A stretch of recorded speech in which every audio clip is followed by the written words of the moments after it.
Good morning, everyone. Happy Monday morning to you, and welcome back to Morning Musings. My name is Don K. Preston. I am the president of Preterist Research Institute of Ardmore, Oklahoma. We are looking at the language of Matthew chapter 24, 29 and following, where Jesus, in responding to the disciples' questions, which they had asked when he predicted the fall of Jerusalem and the destruction of the temple, they asked, "Tell us, when shall these things be? What shall be the sign of your coming and of the end of the age?" Jesus, in his answer, spoke about the preaching of the gospel into all the world. Then comes the end. Number two, the appearance of the abomination of desolation. Number three, the great tribulation. He then said, verse 29, immediately after the tribulation of those days. Now, the word immediately means, immediately. It's the Greek word eutheos, and it's used 82 times in the New Testament. It's used a tremendous number of times in regard to Jesus' healing miracles. When Jesus would touch an individual, when Jesus would speak a word, then they would be healed forthwith, right away, immediately. Now, pretty obviously, that didn't mean that years and years and years and years later, they got better. It means immediately. So immediately after the tribulation of those days, the sun would be darkened, the moon would be turned to blood, the stars of heaven would fall from heaven, the stars of the sky. Now, I've suggested to you that we have one of two choices. We take the language literally, as do the dispensationalists, as do the futurists, and say, well, obviously Jesus hasn't come because the sun is still there, the moon hasn't been turned to blood, and you can completely discount Mr. Jack Van Impe's blood moon paradigm. It's literally nonsense.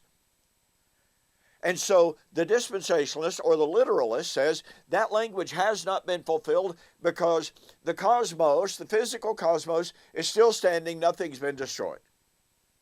Others, who, by the way, are familiar with Hebraic apocalyptic, Hebraic metaphor, Hebraic hyperbole, go to this language and they see that it is typical Hebraic expression to describe the downfall of any city, nation, even king, But the point of it was never intended to be taken literally. I've been sharing with you some examples of this kind of language, and I want to continue that this morning with what is undoubtedly one of my very favorite passages. Now look, there are many, many of them that we could look at, but I want to focus on Isaiah chapter 30 and 31. Now, the historical circumstance is this. The Assyrian forces under Sennacherib, if you please, have invaded the land of Israel. They have destroyed city after city, and now they've come before the walls of Jerusalem. Isaiah the prophet goes to the king Hezekiah and tells him not to resist. He tells him, do not fight. Don't shoot an arrow. Don't throw a spear. Don't do anything to resist. Trust in the Lord. Now, I think we can all understand how difficult a challenge that really was. I mean, after all, the Assyrians are really brutal. They're merciless. They're bloodthirsty. And you're asking me not to fight? And the Lord made a promise concerning what would happen. The Lord promised Hezekiah and Jerusalem that if they would submit, I shared with you this information in earlier videos, but for our purposes here, it's important to reiterate it. To understand the nature of Hebraic literature. So, in Isaiah chapter 30, 25 and following. Now, this is the language of blessing, all right? We'll get to the language of anger and judgment momentarily. But the Lord told Hezekiah, if you will submit to me, trust in me, do not fight, then upon every high mountain, on every high hill, rivers and streams of waters, in the day of great slaughter, when the towers fall. Moreover, the light of the moon will be as the light of the sun, and the light of the sun will be sevenfold as the light of 7 days, in the day that the Lord binds up the bruise of his people and heals the stroke of their wound. Wait a minute. Wait a minute. The moon, did you catch that? The moon will be as the light of the sun, 7 times brighter. Look at this. The light of the moon will be as the light of the sun. Now, you got to catch this. The light of the sun will be 7 times brighter than normal. Ask yourself, what would happen to the inhabitants of earth if the sun all of a sudden immediately became 7 times brighter than normal? You and I would be crispy crittered just like that. I mean, right here in southern Oklahoma, during the summer, here about 2 years ago, we had over 30 days of 105 to 114 degrees Fahrenheit. Okay, 7 times that. Do you think we could survive? Well, that's ridiculous. And the moon would be like the light of the sun. Oh, by the way, let's not forget, on every single high mountain, there would be streams and rivers. Folks, it's literally ludicrous to take this language literally. It is poetic, it is hyperbole, exaggerated, never intended to be taken literally. Now watch, chapter 31. And I'm rushing through this, all right? But I want you to get the point here that this language involving the cosmos, the sun, the moon, the stars, whether in blessing, pardon me, or in cursing, was never to be taken literally. Matthew chapter 24, the moon will be turned to blood. Isaiah chapter 30, the moon will be 7 times brighter than normal, or at least as bright as the light of the sun. Now watch. In Isaiah chapter 31, the Lord, speaking to Hezekiah, speaking to Jerusalem, says, I'm in verse 4, as a lion roars and a young lion over his prey, when a multitude of shepherds is summoned against him, he will not be afraid of their voice, nor be disturbed by their noise. Now watch this. So the Lord of hosts will come down.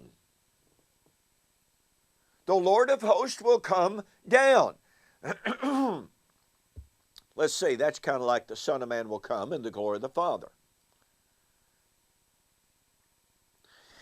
The Lord of hosts will come down to fight for Mount Zion and for its hill, like birds flying about. So will the Lord of hosts defend Jerusalem. Defending, he will deliver it. Passing over, he will preserve it.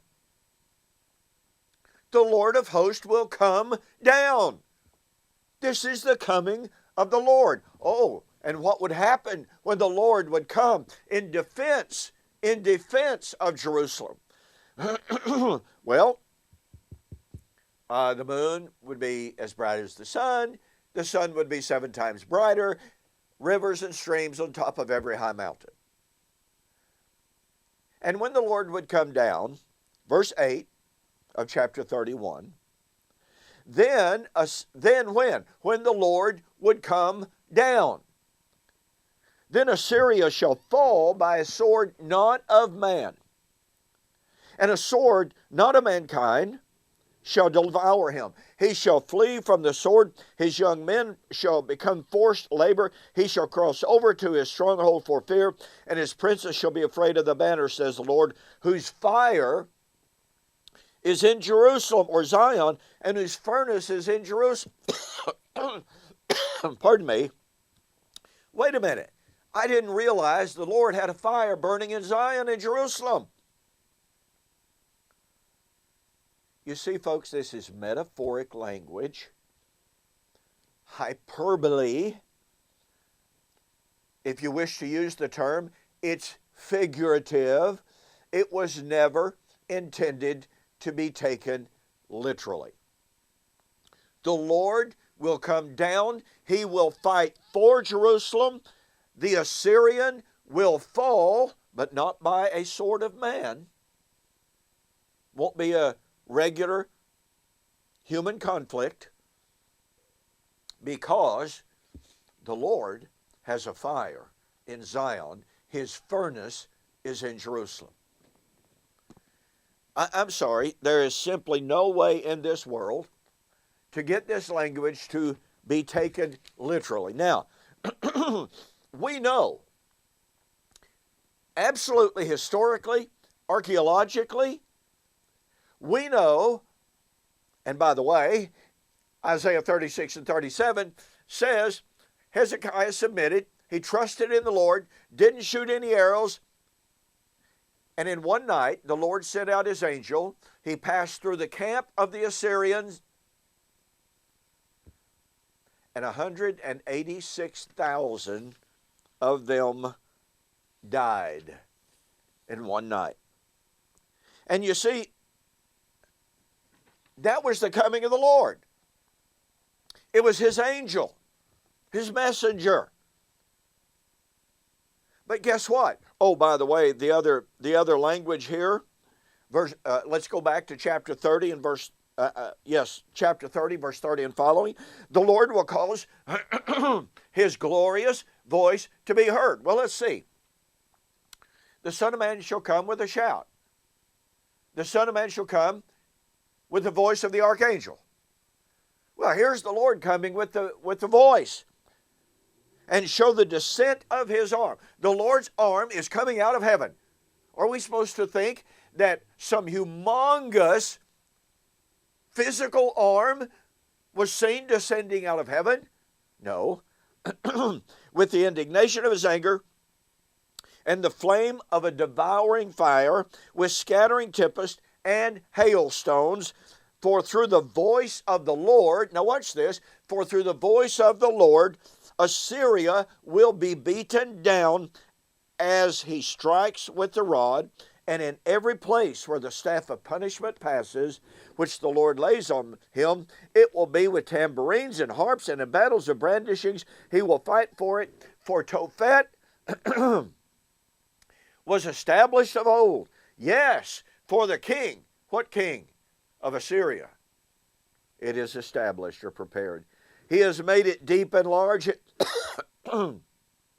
His pyre is fire with much wood. The breath of the Lord, like a stream of brimstone, kindles it. Folks, here it is. Here's the coming of the Lord in flaming fire. Sound like 2 Thessalonians chapter 1, doesn't it? Here's the coming of the Lord with a shout. Matthew 24, 30 and 31, 1 Thessalonians chapter 4. Oh, notice, he says, coming with hailstones. Do you know that Isaiah 36 and 37 doesn't say one word about a hailstorm during the night that killed any Assyrians? Oh, with scattering tempest. Well, we're not told that there was a storm. This is poetic license, poetic language. Now, since Jesus in Matthew chapter 24 is using this very kind of language, since he's a Hebrew, he's a Jew, this is the language of the Tanakh. Upon what basis, then, do we demand that Jesus ignored the Old Testament usage of this language of either the decreation of creation or the recreation of it, and ignored that metaphoric sense and started speaking of it literally? What's the hermeneutic? There is no hermeneutic. It is misguided to take the language of Matthew 24, 29 and following literally. We'll have more, so I'll see you on the flip side.